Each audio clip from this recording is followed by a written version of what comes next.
Dan para penonton, seperti mana yang kita janjikan sebentar tadi, kita nak bersama-sama dengan pejuang ataupun pembela pengguna Islam di Malaysia khususnya yang akan membincangkan tentang ancaman ahlong bagi mereka yang berhutang, yang tersepit, yang terdesak, yang tidak dapat kita melangsaikan hutang mereka dengan ahlong. InsyaAllah kita akan berbincang. Dan ada yang terbaru, pelajar sekolah juga meminjam ahlong. Apa sudah jadi sekarang ni, Amy?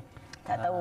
Okay, jadi untuk mengupas isu ini bersama kita, tetamu pada hari ini ialah Datuk Nazim Johan. Assalamualaikum Datuk.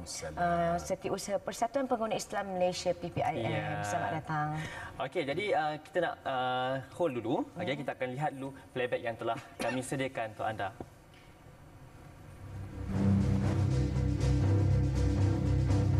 Silap langkah. Itulah perkara yang berlaku apabila membuat pinjaman daripada Along. Sehingga ada yang sanggup meletakkan diri dan keluarga dalam situasi bahaya. Harta menjadi gadaian. Sanggup pula menerima tawaran pinjaman yang lumayan dengan kadar bunga yang tinggi. 26 Jun 2012, kru Assalamualaikum telah menemui seorang mangsa yang pernah membuat pinjaman daripada Along. Din bukan nama sebenar. Telah membuat pinjaman berjumlah RM10,000 dengan kadar bunga sebanyak 40%. Kini, jumlah pinjaman tersebut mencecah sehingga RM139,000. Masa tu saya tengah buat satu projek. Bila kita punya modal tu tak cukup, jadi nak dapat pinjaman daripada pihak-pihak macam bank ataupun badan-badan yang bagi pinjaman tu memang bukan cakap tak dapat, tapi masa tu singkat sangat. Bila tarikh matang dia sampai, so kita tak mampu nak bayar, so dia orang akan desak kita lagi. So pada masa yang sama, adalah 2 orang ke 3 orang Along akan telefon kita. Orang cakap dengan offer yang manis, cakap yang lembut. Dalam masa yang singkat, dia perlu membayar kepada Ahlong sekurang-kurangnya RM7,000 hingga RM10,000 dalam masa 2 hingga 3 hari. Mustahil baginya untuk mendapatkan wang sebegitu banyak dalam masa yang singkat. Dalam satu hari itu saya ingat saya terima panggilan lebih daripada 50 kali. Apa kata-kata kesat, ugut-ugutan. Okey, tempat saya cakap berniaga telah dilontar dengan satu plastik cat merah. Isu pinjaman wang daripada Ahlong menjadi pilihan terakhir setiap peminjam yang buntu untuk mencari sumber kewangan lain. Menurut sumber, kes terkini yang membuat pinjaman terhadap Ahlong telah meningkat secara mendadak berbanding tahun-tahun sebelumnya. Tak ada duitnya, selalunya okey kita pinjam Ahlong lah. Sebab senang dapat duit. Masalah dia kalau nak pinjam bank, masa tu panjang. Nak sign itu, nak ini. Terkini, kes pemilik rumah baru diganggu Ahlong gara-gara tuan rumah lama berhutang dengan mereka. Peliknya, mereka mengganggu pemilik rumah baru walaupun mereka tidak meminjam dengan Ahlong tersebut. Ikuti perbincangan seterusnya.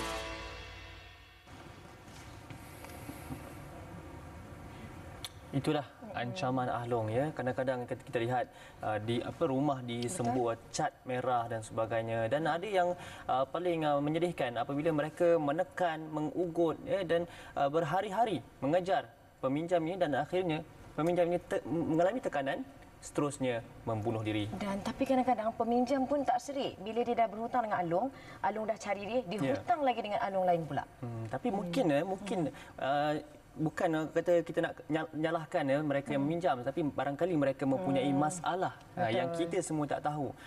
Mungkin ada di antara kita yang katakan berani buat, berani tanggung, tapi inilah yang kita nak cuba rungkaikan pada segmen kali ini bersama dengan tetamu kita, Datuk Nazim Johan. Jadi Datuk, kita dah melihat tentang ancaman Ahlong, dan kita pun dah tahu Ahlong kalau kita pinjam, kita dapat pinjam sedemikian dan kita dapat sedemikian, kita kena bayar lebih. Jadi bagaimana komen Datuk terhadap masalah ini? Saya beri contoh. Ni nak raya ni kan, dalam puasa belum. Tapi kita dah dapat offer-offer daripada Ahlong. Pinjaman special untuk raya. Dia dah bertabur ni, dah berata-rata dia dah bagi apa ni? Pamphlets and whatever. Jadi kita ambil satu senario. Katakan kalau saya berniaga ya. Ini orang minjam Ahlong ni macam-macam. Ada yang untuk berniaga, ada yang kadang-kadang nak bayar benda-benda yang tak cukup. Jadi ada untuk anak sekolah pun ada dan untuk judi pun ada juga. Tapi yang judi itu ikut rekod kita tidak banyak pasal kita tidak entertain yang jenis judi mati nak melayan semua kan. Tapi maknanya ikut rekod kita mungkin 85% disebabkan kedesakan keadaan. Jadi contoh kalau saya berniaga, ni nak raya, saya tunggu bayaran. Saya supply barang-barang. Raya makin dekat, puasa dah nak habis. Macam mana saya nak bayar pekerja saya? Ini keadaan terdesak yang begini kadang-kadang buat orang hilang pertimbangan. Pasal pekerja nak balik, rumah nak kena bayar, kereta apa benda, jadi pinjam lah, ambil sekejap.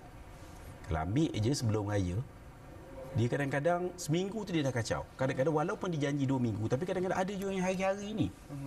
Ini cukup kata orang memberi desakan yang teruk lah. Dan dia tambah dia kalau katakan seminggu sekali. Bila hari yang kelima tu dia dah call. Dia dah kacau. Hari ke-6 dia pressure lah. Dia pressure lah. Lepas tu hari ke-7 tu pagi-pagi dia dah call. Lepas tu datang. Jadi membuatkan apa ni kata orang peminjam akan dalam keadaan yang amat dahsyat. Katakan dia boleh bayar sikit. Lepas tu minggu depan lagi. Jadi dia orang pun ada berpakat sama-sama dia orang masalahnya. Katakan bila tak ada duit, tak apa kawan saya boleh pinjam. Ini banyak taktiknya, terlalu banyak. Kak, itu kalau betul-betul kita yang pinjam. Ya. Tapi macam kalau kita tengok bingkisan tadi kan, Ya. dia tak pinjam pun, tuan rumah dulu yang pinjam, tapi dia yang sekarang diancam oleh ahli. Macam tak logik dah. dah. Alung ni, dia dah macam ada kerjaan sendiri.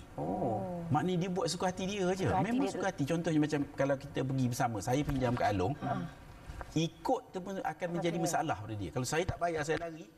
You hari tu hari you ikut, dia akan gunakan berbagai-bagai teknik untuk menekan. Jadi kita kadang-kadang bila tekanan, mungkin kita ingat, bayarlah sikit, dah mula je, dia memang kejar lah. Dia menggunakan ugutan. Dan kita ni manusia, kita nak ada keamanan. Jadi kadang-kadang malas banyak cerita, bagilah sikit. Jadi mula bagi tu dia akan dan yang tuan rumah tu, dia mengharapkan apa ni Alung ni yang rumah baru tu pun dia harapkan untuk bayar sikit okey lah. Lepas tu minta lagi. Dia akan cuba kaitkan. Kadang-kadang suami pinjam, isteri kena bayar. Ya, betul. Kadang-kadang dapat ikut undang-undang dah tak ada apa, anak dia dikaitkan juga. Jadi apa tindakan PPIM? Adakah sebelum ni ada isu yang telah berjaya diselesaikan? Kita dah negotiate dengan lebih 7,000 Alung. Dalam tempoh 3 tahun, 7,000 banyak tu. Banyak. Kita pendekatan kita agak jelas lah. Kita bercerita pada Alung, dia orang pinjam ni, pasal Alung ni biasanya tak ada lesen. 99% yang memberi pinjaman secara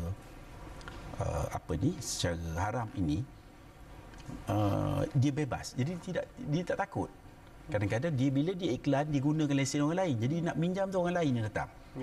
Adalah macam-macam jenis pakatan. Tapi apa pun, Alung ni dia mula-mula dia offer yang terbaik. Mula dia kata 10% ataupun 2% aja. Bila dah kena, macam-macam. Dan kita pula biasanya bila kita deal dengan Alung tu, kita akan tengok, okey, pinjam 10,000, dapat mungkin 7, mungkin 8. Dah bayar mungkin 3. Jadi semua sekali 5. Jadi kita akan negotiate dengan Alung tu, okey, peminjam sanggup bayar sekian-sekian saja. You nak ambil, tak ada, dan kita ambil tindakan lah, polis ke atau apa-apa tindakan lain yang biasa kita ambil. Dan kita okey, bayar berapa kali. Biasanya begitulah. Tindakan kita ambil untuk berurusan dengan Alung. Dan alhamdulillah berjaya. Banyak kes yang berjaya. Okey, jadi sebagai Setiausaha Persatuan Pengguna Islam, ada tak cadangan ataupun saranan kepada bakal pembeli rumah untuk tidak menjadi mangsa pembeli rumah lama?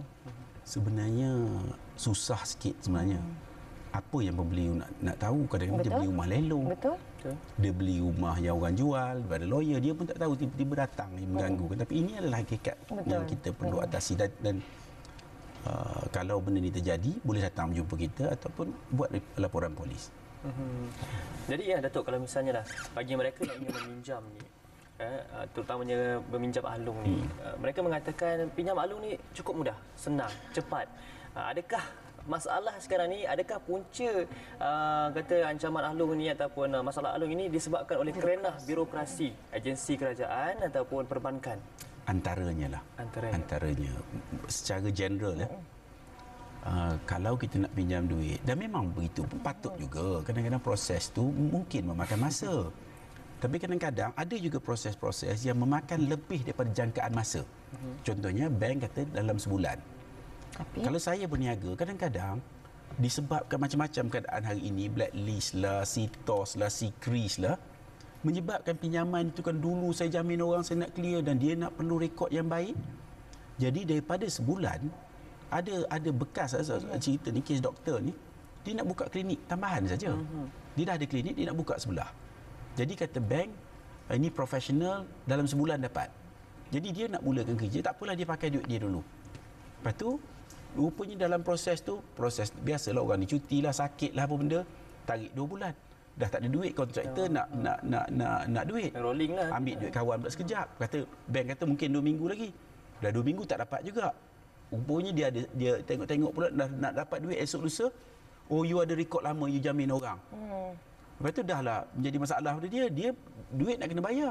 Masa itulah yang Alung tu menjadi alternatif yang itu sajalah apa benda dia nak buat. Pasal kalau tidak ni kawan marah kawan. Jadi ini benda-benda yang kadang-kadang jangkaan kita untuk mendapat pinjaman tu melewati tarikh sebenar. Dan kadang-kadang juga memanglah proses manusia ni kadang-kadang dia ada agensi-agensi ada yang bagus, tapi kebanyakannya mungkin mengikut masa sendiri membantu.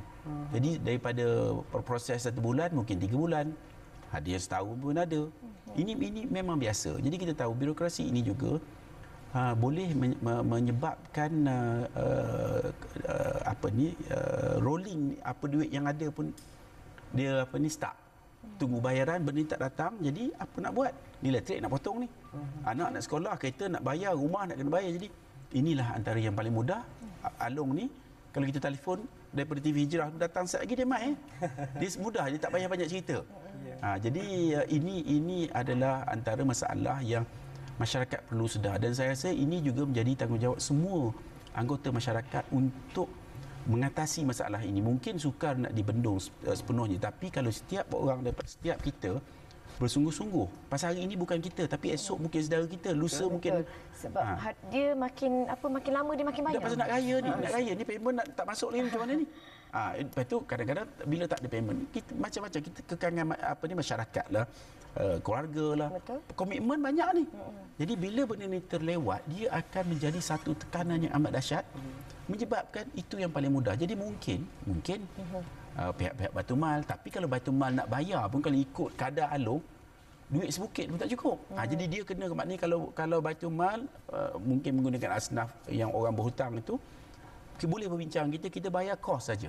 Dan di masa yang sama agensi-agensi yang buat proses tu kena bantu seikhlas mungkin. Betul. Di 1 hari ni 1 kos, 2 hari 2 kos. Bila dah sebulan, kos sudah sebulan, duit tak dapat juga. Jadi ini adalah antara cabaran yang cukup besar yang masyarakat kita hadapi hari ini, yang nampaknya biasa ya, tapi dia macam anai-anai. Betul, dia makin bertambah. Tak nampak, kita tak nampak, tahu-tahu kata runtuh je. Sebab tu banyak ada kes-kes bunuh diri pun memang dilaporkan kepada kita. Dan yang kita terima ini pun baru semalam, ini pun dah macam nak bunuh diri. Jadi ini sukarlah, tapi inilah hakikat yang kita, kalau kita bersungguh, masyarakat bersungguh, insya-Allah kita dapat sama-sama menangani kes ini. Tapi Dato', kalau selain Baitul Mal yang menjadi satu platform untuk membantu mereka yang dalam keadaan terdesak ni, apa alternatif yang perlu dilakukan ya? Misalnya nak pinjam bank tak boleh, banyak prosedur blacklist dan sebagainya. Nak pinjam Alung takut pula akan diancam dan sebagainya. Jadi bagi PPIM sendiri, bagaimana cara untuk kita mengeluarkan kita ada satu kes tu, dia ni dah pinjam, mula-mula pinjam sikit je, 50,000. Ni kedai banyak, antara retailer yang paling banyak kedai orang Melayu lah. Tapi tiba-tiba ada masalah, orang larikan duit dia, daripada pinjam 50,000 naik 500,000. Sekejap je tu. Jadi bila dia berjumpa dengan kita negotiate dengan Alung. Ini yang kita buat je. Bila negotiate, okey, bayar bulan-bulan berapa, Lepas tu kita berusaha mencari pemodal lain untuk masuk venture itu. Itu antara satu, antara yang kita boleh buat. Yang lain adalah ikut pinjaman kadang-kadang, pinjam kawan-kawan lah. Tapi ada juga masalah, ada pinjam kawan-kawan tak bayar pula. Ini pun lihat pula tak bayar. ada dia punya lihat tu kat situ. Jadi kita ini satu usaha yang melibatkan semua ahli masyarakat supaya faham, supaya bersungguh nak menangani masalah ini. Sebenarnya apa yang nampak di sini, apa dapat kita simpulkan ialah rasa tanggungjawab. Tanggungjawab kita dah pinjam kena bayar. Tapi bukan pinjam sebenarnya macam ni. Kalau kita nak pinjam, kita fikir yang mana manfaat dan mudarat yang lebih besar. Kalau kita dapat duit tu tapi mudarat dia lebih besar, tak payah. Mungkin boleh pinjam dekat Syarul Faizi kot. Boleh. Kita lebih mudah. Kalau nak pinjam kawan, kalau nak pinjam kawan, yang penting sekali jangan hilangkan kepercayaan kawan itu dengan tidak membayar hutang semula. Kalau kita sendiri pun marah juga kalau orang tak bayar hutang kan. Ya, awak tak ada hutang siapa-siapa Takut pula. Okeylah. Jadi terima kasih ucapkan kepada Datuk Nazim Johan, Setiausaha Persatuan PPIM. Ya, insya-Allah kita akan bersama pada terima kasih. Minggu hadapan insya-Allah. Jadi kepada para penonton, assalamualaikum. Kita pun dah sampai ke penghujung rancangan. Ya, insya-Allah kita akan bertemu pada minggu hadapan ya. Kepada penonton semua di rumah, manfaatkan masa yang ada dengan perkara kebaikan. Kerana kita tak tahu dia dalam perbuatan-perbuatan kita yang mana satu yang Allah akan nilai sebagai pemberat mizan kebaikan di akhirat insya-Allah. Dan jadikanlah setiap apa yang berlaku dalam peristiwa hidup kita ini semuanya ada hikmah, dan jadikan ia sebagai satu pengajaran untuk mematangkan diri kita menjadi seorang muslim yang berjaya. Jadi sebagai akhir kalam, kami minta maaf sebarang kesilapan dan kekhilafan sepanjang 2 jam kami bersiaran. Insya-Allah semoga anda ceria di hujung minggu ini, dan kita tutup dengan persembahan dari kumpulan.